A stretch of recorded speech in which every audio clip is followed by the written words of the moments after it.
کہ جو باپ ہیں وہ بیٹیوں کو پیدائش پہ اتنے ناراض نہیں ہوتے، باپ کو اتنا مسئلہ نہیں ہوتا جتنا ماں کو مسئلہ ہوتا۔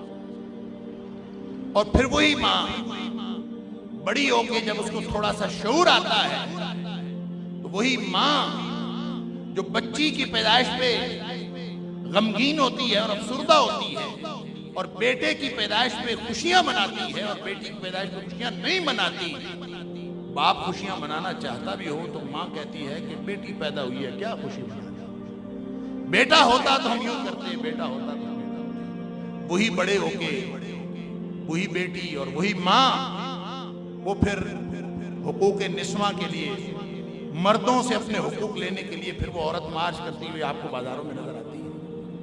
کوئی ایک طرح کا بگاڑ ہے، کوئی ایک طرح کی بگڑی ہوئی فطرت ہے، کوئی ایک مسئلہ ہے۔ وہ جو فطرت جس پہ اللہ نے پیدا کیا تھا وہ اس کے براٹ اپ کی وجہ سے خراب ہوتی ہے۔ نبی اکرم صلی اللہ علیہ وسلم فرمایا فَأَبَوَاهُ يُحْوِدَانِهِ أَوْ يُمَجِّسَانِهِ أَوْ يُنَصِّرَانِهِ، اس کے والدین، اس کا شعور ڈیولپ جہاں ہوتا ہے، اس کا جو ماحول ہے، اس کا جو براٹ اپ ہے، اس کی جہاں پرورش ہوتی ہے، وہ اصل میں اس کا بیڑا غرق کرتا ہے۔ کوئی یہودی بنا دیتا ہے اس کو، کوئی عیسائی بنا دیتا ہے، کوئی اس کو مجوسی بنا دیتا ہے۔ جس طرح کا ماحول ہوگا وہ ماحول اس کو وہی کچھ بنائے گا۔ اور وہ ماحول میں اور آپ بطور والدین اپنے بچوں کو کون سا ماحول دے رہے ہیں، ہمیں سوچنا ہے۔ بگڑی ہوئی فطرت ہمیں بہت بری لگتی ہے، بگڑے ہوئے نوجوان ہمیں بہت برے لگتے ہیں، ان کا پھیلایا ہوا فساد ہمیں دنیا میں فساد محسوس ہوتا ہے، ان کی پھیلائی ہوئی فکر ہمیں بگڑی ہوئی فکر نظر آتی ہے، لیکن ہمیں یہ نہیں سمجھ آتی کہ ہم بچوں کو یہودی، عیسائی، مجوسی اور لادین بننے سے روکنے کے لیے ہم نے اقدامات کیا کیے ہیں۔ ہم نے کون سا وہ کام کیا ہے کہ ہمارے بچے اس برے اثرات سے بچ جائیں، ان کی فطرت بگڑنے سے بچ جائے، ہم نے کون سا اقدام کیا؟ وہی فطرت جس پر اللہ نے دین کو بنایا ہے، وہی فطرت جس پر اللہ نے انسان کو پیدا کیا ہے، انسان کی اس سٹینڈرڈ فطرت اور یہ دین فطرت، اس کے اندر کوئی تفاوت نہیں ہے، ایک جیسے۔ لہذا یہ سوال جب کسی ذہن میں اٹھے گا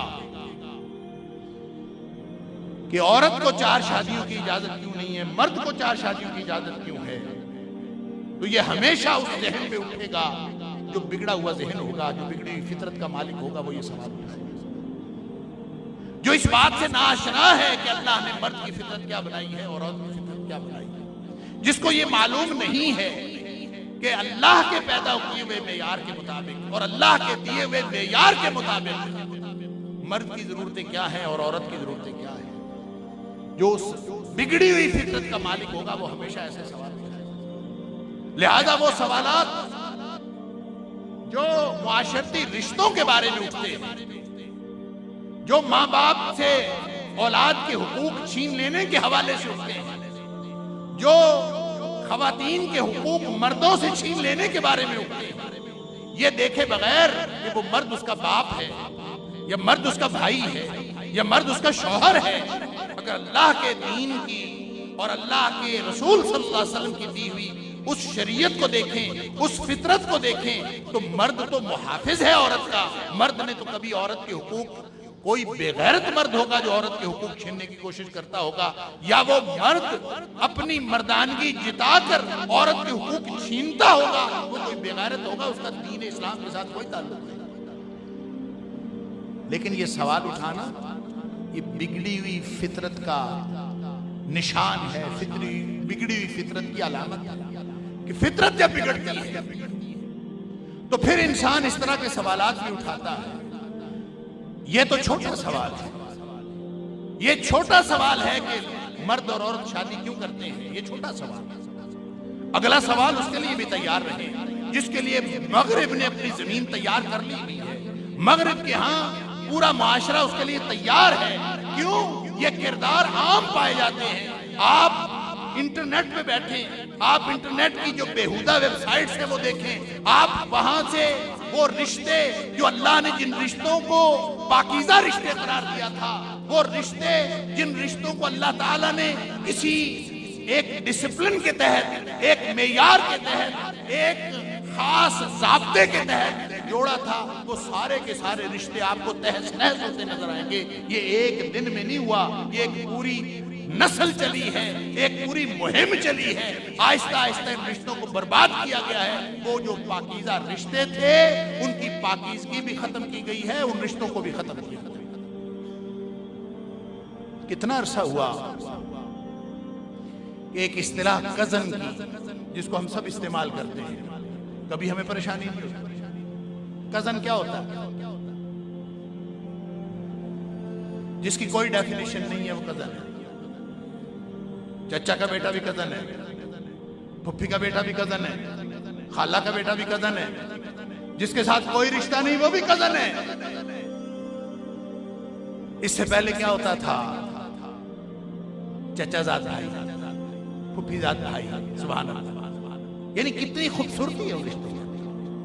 ہم نے ان رشتوں کی خود، اور اسی طرح آنٹی، پہلے چچی ہوتی تھی، پھپھی ہوتی تھی، خالہ ہوتی تھی۔ کتنا خوبصورت تصور ہے خالہ اور ماسی کے لفظ کے پیچھے، کہ آپ جس کو خالہ کہتے ہیں اس لفظ کے اندر ایک بڑی اپنائیت موجود ہے۔ ماسی تو ویسے ہی ہماری پنجابی زبان میں کہتے ہیں ماسی،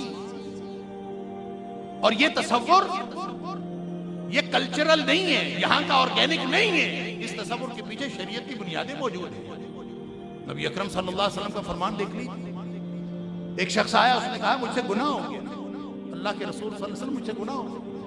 آپ نے فرمایا جا کے ماں کی خدمت کر، تیرا گناہ ختم ہو جائے گا۔ عرض کیا اللہ کے رسول صلی اللہ علیہ وسلم ماں تو فوت ہو چکی، ماں ہے ہی نہیں، اب میں کیا کروں؟ فرمایا خالہ ہے، ماں کی بہن ہے۔ عرض کیا ہے وہ تو جا کے اس کی خدمت کر، تیرا گناہ ختم ہو جائے گا، اللہ تعالیٰ گناہ معاف کر۔ یہ اس کے پیچھے شریعت کی بنیاد ہے۔ لہذا ان رشتوں کو آہستہ آہستہ، ایک دن میں یہ ختم نہیں ہوئے۔ ہماری اصطلاحات ایک دن میں ختم نہیں ہوئی، اور ہم نے اپنے بچوں کو پڑھنے کے لیے، کون سا وہ شخص ہے جو چاہے وہ پڑھا لکھا ہے چاہے وہ ان پڑھ ہے، جو یہ کوشش نہیں کرتا کہ اس کے بچے اس سکول میں پڑھیں جہاں آکسفورڈ کا نصاب پڑھایا جاتا ہے؟ کون ہے دعویٰ کرے کہ میں نے نہیں یہ کوشش کی؟ ہر شخص کی کوشش یہ ہے، اگر وہ افورڈ کرے تو ان سکولوں میں بچوں کو پڑھائے۔ بھئی بچوں کو تعلیم دینا میرا آپ کا فرض ہے، سکولوں کا فرض نہیں ہے۔ سکولوں کا تو کاروبار ہے، وہ اپنا کاروبار کریں گے۔ گویا ہم نے آؤٹ سورس کر دیا، جو ذمہ داری میری اور آپ کی تھی، ہماری والدین کی ذمہ داری تھی، ہم نے اپنے بچوں کو آؤٹ سورس کر دیا کہ جا کے وہاں پڑھ کے آئیں۔